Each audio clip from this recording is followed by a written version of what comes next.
Big five. Yeah. Version girl. Oh, you come. And you like the morning sun. Well, I gotta stick to my roots. Because you know without the roots there's no foundation. There's no growth. Mr. Irie again on the Far East. Well, look and say, I stick to my roots. I stick to my roots. Hi, this is Tippa Irire, UK reggae dancehall legend, so they say, but I'm still alive. I'm one of the legends that are still here, live and kicking. Basically, started in South London for me. My dad was a sound system man. He just loved music, and he used to play people like U.Roy and Big Youth and Dillinger and Trinity and Tapazuki and Bob Marley, Dennis Brown, Gregory Isaac, all these people on his sound system, what he brought from Jamaica. He had little valve amps and, you know, his little preamp and little one deck turntable, and basically he used to just play music in the basement of our home. His friends used to come down every Friday and Saturday with their partners, and they used to just play music and dance. So just listening to my dad basically play his music, I just fell in love with the music and love with U.Roy and people like that. And so I just started to imitate them. He used to have bands. Bands used to come down there. They used to rehearse. So I used to just sit there and just watch the bands. They were like big disco bands, but they used to come down to my dad's basement and rehearse. And so I used to just sit there and just watch them. And, you know, when they're gone, I used to just get on the drums and start to play the drums and stuff like that. A cousin of mine, he took me to a Celoid dance. Celoid is a sound from South London, and they, you know, said to me, you know, you're quite good, you need to go on to a sound. So that's what I did, and then Celoid heard me. He said, you know, you're really good. I don't think they really liked me that much because I used to go to I was a strange guy coming into their dance and smashing the place up. He said, I want to record you. So I did my first record. Was like a live recording with other MCs. I used to spar with this guy called General Slater. Then you had Ricky Rankin that works with Roots Maneuver, and then you've got, you know, Papa Levi, Peter King, Created the Fast Style. All these guys, they were on all different sounds. So we made this thing called DSYC, which was live at Dick Shepherd School. I've done 3 live albums. Dick Shepherd Youth Centre 1, 2 and 3, and then Celoid said, you know, you need to make a record. So I said, okay, cool, that sounds good. I didn't really know much about the music business and how it ran and anything, so I just went. And then when I got to the studio, I saw Drummy Zeb from Aswad was there, and Tony Gadd. So I goes, oh, it's these guys from Aswad. So anyway, I was tired, so I don't know, I must have been coming from some dance or something. I fell asleep, and then they must have did the vocal. It was a tune called My Valentine, I'm Gonna Make You Mine, from this guy called Tokes. And then they woke me up and said, Tippa, it's your turn. So I said, oh, okay. So I just went in the booth, and the first song that I did was The Opposite, it was called. The opposite, Tippa Irire just a talk it, you know. And it was just like simple lyrics, and that was my first release. When I was 17, it just all kind of started from there. I just kind of entered talent competitions, starting to win the talent competitions, and then I was performing, I think, at the Ferndale Sports Centre in Brixton. This guy called Lloyd Francis and Dennis Rowe from Saxon Sound, they were there. I won the competition that night, and they came up to me and said, yeah, Tip, man, we want you to come on our sound, So I'm like, oh, okay. But at that time, for me, it was just a mic, innit? It was just a microphone. Wherever I could get a mic, that's where I went to. So anyway, I went down there, and a lot of the guys that were in Brixton weren't happy. Daddy Rusty, who's from Saxon, we was very, very close at that time. So he came with me, and we went down to South East London. General Slater, who I used to work with on Tubbies, he didn't want to go. He said he wants to stay on Brixton Sound. After Celoid, I was on Tubbies. I was on King Tubby's sound, which is like the cousin of the original King Tubby's in Jamaica, but he's based in Brixton. So me and Slater was on King Tubby's for a while. you know. But Cecil was just tight, basically. I think he was paying us like £3 or something to perform on the sound, and Saxon said, oh, we'll give you 10. So I'm like, oh, okay, it's a bit more wages, so let me go and see what these guys are all about. And then when I went there, Papa Levi was there, Maxi Priest was there. So I goes, oh, this is good over here. Me and Rusty went over there, and then Rusty met Sandy, who used to work on a sound system called Sledgehammer. That's where it kind of all was born, you know what I mean? We used to meet up at 22 Overcliff Road, which is Dennis Rowe's mum's house. And we just used to sit there, write lyrics, smoke herb, drink, have fun, you know what I mean? You know, when you're doing it, you don't really kind of realize what you're doing. You're just doing it. So that's what happened. The sound just started to get popular, and everywhere we started to go, it just started to get more popular and popular. We used to record the dances, and the cassettes used to circulate all over London. Then it started to get to Jamaica, it started to get to America, it started to get into Europe, and then it just escalated. Because of the popularity of the sound, you know, record labels became interested. So Tippa Irire, Daddy Colonel, Rusty, Sandy, we all got signed to Greensleeves. You had people like Smiley Culture, Asher Senator, Peter King. They were on Fashion Records, which is like Dub Vendor. Levi, you know, got signed to Island. Maxi got signed to Virgin Records. So we kind of was like, I guess, the flavor of the moment. And when you're hot, everybody wants to be your friend, and every label wants to be your friend. It was kind of started like that for me, you know what I mean? And it just escalated, and then I made my first tune for Greensleeve, was called Tippa Irie and the Colonel, Just to Speak, and that got to #2 in the reggae charts. Then I did It's Good to Have the Feeling You're the Best, which made top 10, and Complaint Neighbor, and then I did Hello Darling, which kind of like changed my life. Well, for me, I mean, it's been like 30 years, so you see a lot of changes. My first album was Is It Really Happening to Me? A lot of it was live, but it was pretty lightweight in regards to the production. For me, I prefer it back then. Back then, you know, when we announced shows, they were sold out. Yeah. You know, because obviously your peers like to go out. When you're young, you go out.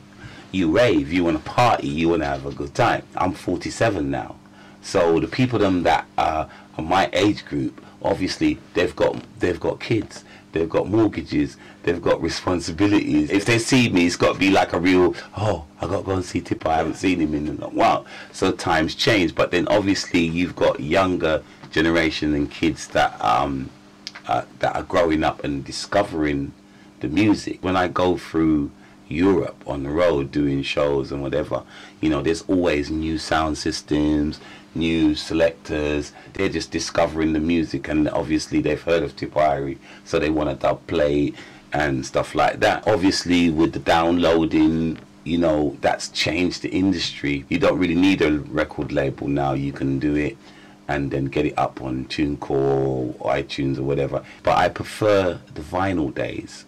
You know, the days where you had to go and pick up your records, bring them to the record shop and sell them, you know, across the counter to people, because, you know, we had more chance of making a better living than what we do now.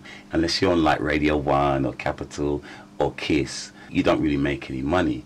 You know, because a lot of our music is just played on pirate stations, which obviously are illegal. So because they're illegal, when you get played on a pirate station, you don't get any money. Now it's a lot harder for us. It's easier to reach people because of the internet and stuff like that.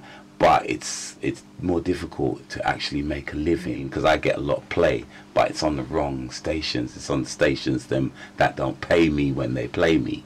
If you're not played on the stations that really matter, then, you know, it's hard for the kids to say, oh, I want to go and see him, because they don't hear me on those stations. Obviously in music there's things that you like and things you don't like. So obviously a lot of the veteran artist stuff, the one drop music and stuff like that, I like, because that's from kind of like my era. Some of the dancehall stuff, when it's positive, when it's uplifting, it appeals to me. When I hear Bounty Killer doing something like a song like Poor People Fed Up, or you know, is saying something to me, because he's talking about the situation of what's going on, where he's coming from. I appreciate sensible lyrics, creative lyrics, smart lyrics, lyrics that I can say, yeah, I wish I did that. There's a lot of songs that, you know, the beats them are like techno beats. It's not reggae. You know, that's why you can put a Bob Marley tune on and it still sounds good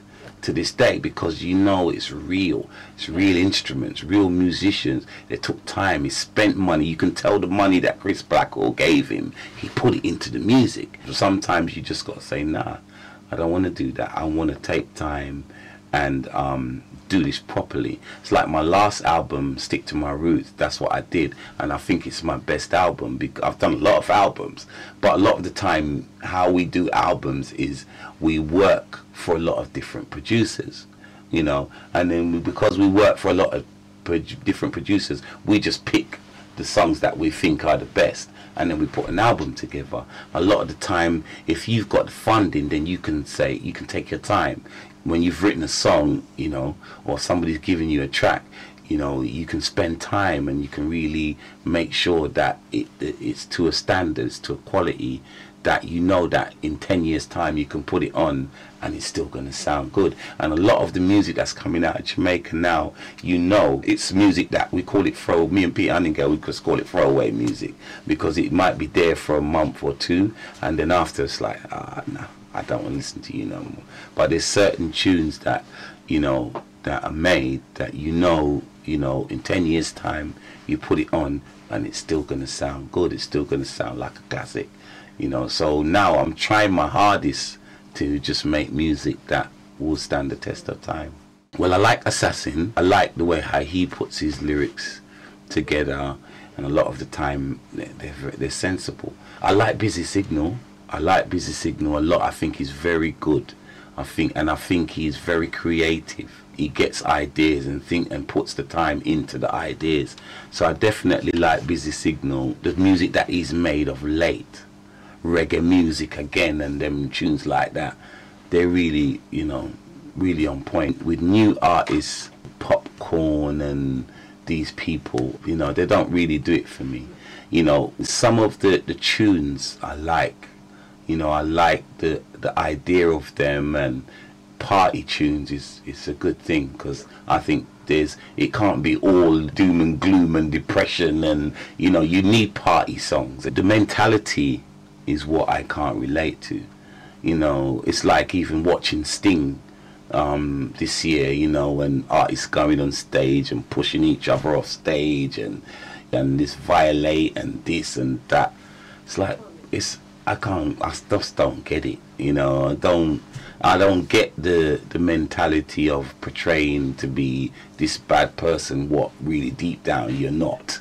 You know what I mean? And a lot of the time that's what they do, and I just can't get it. It's like, it's music, so you know, music is to bring people joy, happiness, for them to go out and enjoy themselves and have a good time. And I just don't know why it's difficult for people to just portray this ego or this persona like they're a bad man and this and that, because anybody could pick up a gun and shoot somebody. Well, that was amazing. I mean, obviously, I think it was in '86, something like that. I did it with Pato Bantam, and it was amazing for me because my dad left and went to Jamaica when I was about 16, so he'd never really seen what I was doing. He couldn't believe it, and obviously when he came out, it's like, you know, there's, I don't know, 20,000 people there, and then he sees his son come out, and I just got the place in a frenzy, you know what I mean? So it was amazing, because a lot of the UK artists, it's pretty daunting for us to go to Jamaica and perform. Levi got #1 out there with My God, My King, you know, so that was a great achievement. Maxi went out there with the big band thing, and you know, was giving it. Well, not that he was giving it. He wanted to do his full kind of set kind of thing. And in Jamaica, you can't really do that. You know, you have to just be in, do it, out. You know what I mean? And he kind of prolonged it, so he wasn't very happy with his performance. But me and Pato just went in and boom, boom, boom, boom, boom, and then we're gone again, because, you know, it's seeing. Sometimes you can't think about, you know, yourself. You got to judge the audience and watch and see how the other people that are on the bill deal with the audience. And that's what we done. We just went in, we knocked it, and then we was out again. But I mean, Jamaica's probably the hardest place to go and perform, you know what I mean? And we did it, and we got a good response from the people because we had good lyrics. We write good lyrics. A lot of the lyrics them that I chatted back in the 80s, when I do them today for the young kids, you know, they appreciate them and they really respond to it. You know, a lot of what I find with some of the grime artists, if you like, if they're in an event where it's just all their crowd, they're cool.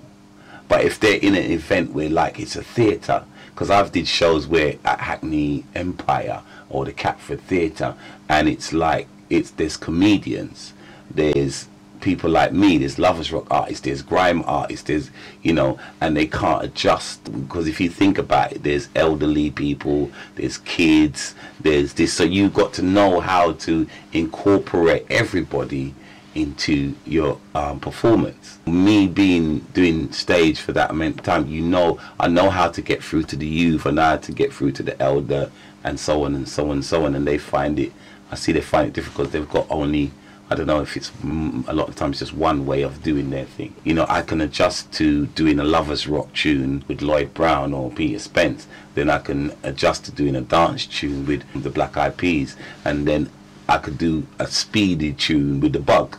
So you got to be versatile, you know what I mean? And that's why, I think that's why they call me that. It's one of my title, Mr. Versatile, because you got to adjust, and I think that's why I still get work. You know, I just did 2 shows with Benny Page in Italy, in Florence and Rome, and it's more drum and bass, and then I just adjust to, you know, because I did my set, and then Benny's like, Tip, you got to hold the mic for me, so I did his set too, and I'm just there just spitting over the jungle tunes, and it doesn't faze me. My next album is going to be called Free. It's an album that, you know, when you're turning over a new chapter in your life. I just got divorced like 2 years ago, so when that happened, I just said, right, my next album is going to be called Free, and it's really good. I'm really looking forward to it to come out, because I think it's one of my best ones. I mean, it's like, I don't really want to drive a cab or mix cement or do anything like that, and my job is a good job. I can pick and choose. I'm in a situation where I can kind of pick and choose what shows I want to do. We went to Florence at the weekend, and when you see, you know, young girls and young, you know, brothers smiling when they're watching you and they want to film you, you know, them things inspire me, because it shows me that people are still interested in what I'm doing and my work. In Rome the other day, this guy's like, can you just do Rebel on the Roots Corner for me? Can you just sing? And then when I started to sing it, he started to jump around, and I wasn't even on stage, I was just backstage.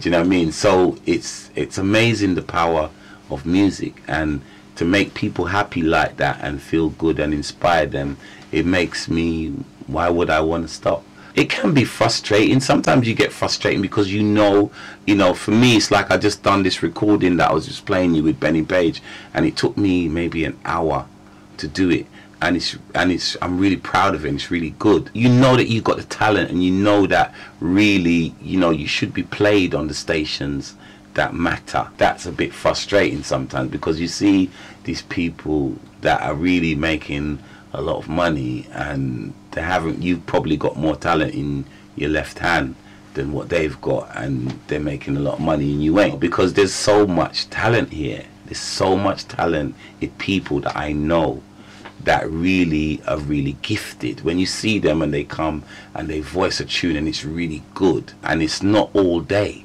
it's like they finish it in an hour, and it's good. When I did the tune with the Black Eyed Peas, you know, I could have done something on the spot, but I didn't. I took it away and I lived with it for a night, and I wrote something and I practiced, so that when I go in there, I know that I can just execute and then you just execute, and it's the vibe stays there, and it's there, and you do it, and you're gone. But a lot of these groups, you can just tell when they perform live that they're not really cutting it. I appreciate artists, but when you see people that they're in a show for 2 weeks, and then next thing you know they're selling out arenas, that can be depressing. And sometimes you be playing in a pub somewhere, at least you got 300-400 people that are there to see you, and it's real. You're real talent. But I don't like dissing people or putting people down, because people put themselves in a situation and they get whatever they get out of the situation, then good on them.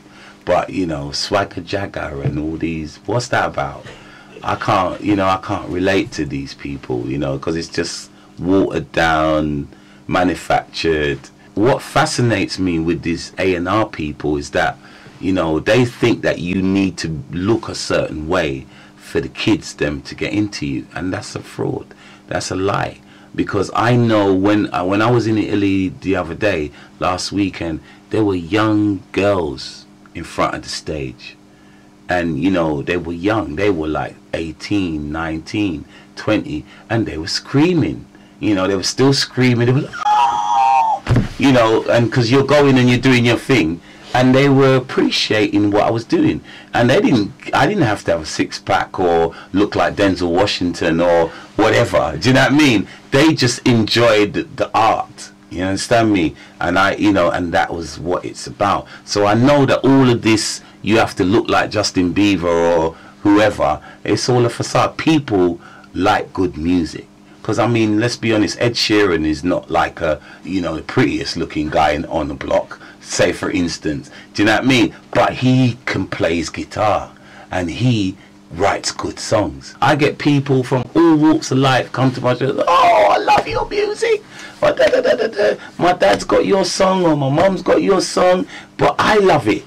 And they're young, because my music is as good as anybody's music out there. So it deserves the right for somebody that lives in Devon, or somebody that lives in Stoke-on-Trent, or somebody that lives in Newcastle or Scotland or in the hills somewhere, to have the opportunity to listen to it, to decide for themselves, to say, you know what, I don't like this, or I do like it. You know what I mean? And I think it's just they're afraid to kind of like let us really get through to the masses. I like Wiley and all of these guys. I like, Wiley's my friend. But a lot of the music that sometimes what they make, to me, doesn't have any soul. It's not, I don't know, to me it just doesn't feel like music that I'm going to put on in a few years' time and say, oh wow, do you remember this? I feel that way about Motown. I feel that way about Tough Gang. I feel that way about that kind of music. But I don't know, maybe it's just me. I'm very busy.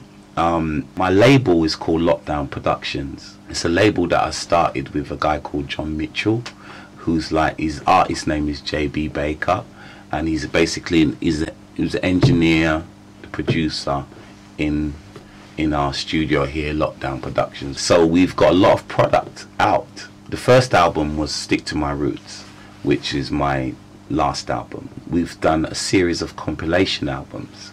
The first one was called the UK Flu, Volume 1 and 2. And I've worked with people like Maxi Priest, Nearest Joseph, Joey Fever, Omar Perry, who's the son of Lee Scratch Perry, and a wide range of artists like Little Miss, who's like a new vocalist that I'm working with. A guy called D Silva, who's another vocalist. There's another artist called Color T, Danai, Tad Hunter, Leroy Simmons. These are all like local UK based artists. And then obviously we've worked with a lot of international artists. A guy called Ricardo Clark, he's from Nassau. And then I've got Smiley, who's from Holland. There's a guy called Jason, who's based in Humboldt County in California. We're working with like people from all over the world. But the albums are called the UK Flu 1 and 2. So they're like rhythm albums. And then I've got the Sweet Jamaica rhythm. Then I've got the Driver rhythm and the Free rhythm. and the conversation rhythm. All these rhythms, they're all available on iTunes through Lockdown Productions. I'm also on the radio as well. I do a community station called RJR, which is based in Northwest London. The frequency is radiorjr.com, and my show is on Tuesdays between 3 and 6. I do like a drive time show. I'm doing radio, I'm doing production, and I'm still doing my Tippa Irie touring and making albums. So the future is bright, and I'm still busy, and you know, thanks to all the people that continue to support what I do. This is Tippa Irie, over and out.